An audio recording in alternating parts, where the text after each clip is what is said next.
So you start on your program. Well, you have to find Gregory, and when you do find Gregory, I assume you think this is the greatest thing that's ever happened to any filmmaker because he's such an amazingly made for the cameras character.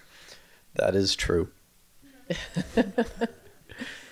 That is true. And there's a moment I'll share with you guys. In the movie, the first time we see Gregory is on that Skype, and it was a creative decision because I had actually started talking to Gregory during the Sochi Olympics, and right after the Sochi Olympics, he's lecturing in Oregon. It's now July 2014. I hadn't started doping. I was actually 3 months into filming and doing my clean thing. And he invites me to come and meet him in Oregon where he's lecturing at this symposium. And that's how he had a visa to come to the United States, because he's coming to lecture.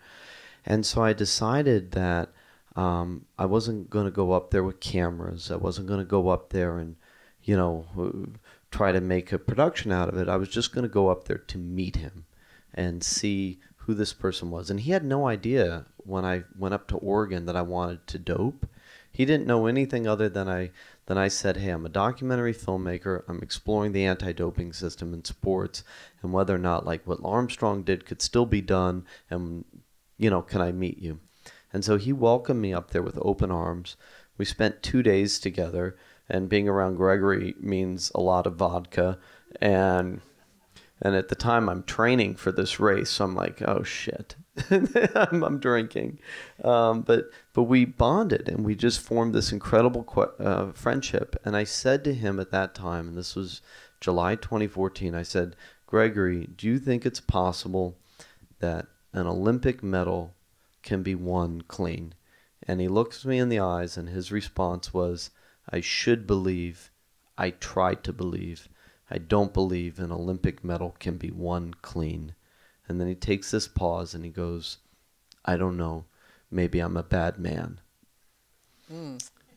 And that was that. I mean, in my gut, I knew kind of what that meant.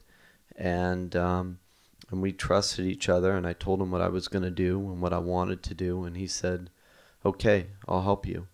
And at that point, we had a friendship, and so that Skype call was 6 months later, and we hadn't seen each other since then. We hadn't, we had corresponded, we had emailed back and forth, but that was the beginning of my doping program.